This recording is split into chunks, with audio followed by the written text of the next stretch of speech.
Hello everybody. Today I'm doing a video. This is part 2. I did a video before about maple syrup. I boiled up 500 liters to make 50 liters of maple syrup, and I'm just showing you what I basically got. This is the results. I got some light syrup. I actually made cinnamon flavor as well.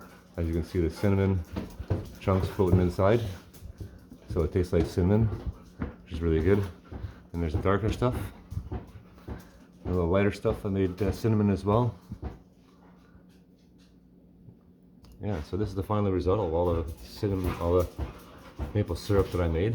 I made maple syrup, I made maple candy, I made maple fudge. All different batches, different colors. So the longer you boil it, the thicker it gets, and the lighter it gets. This is the first time I actually did maple syrup, and actually turned out really, really good. Like I said, I boiled down 500 liters, which took me a long time to do, which only gave me 50 liters. So you boil down 500 liters, gives you 50 liters of maple syrup. It's a lot of work just to get a little bit of liquid gold.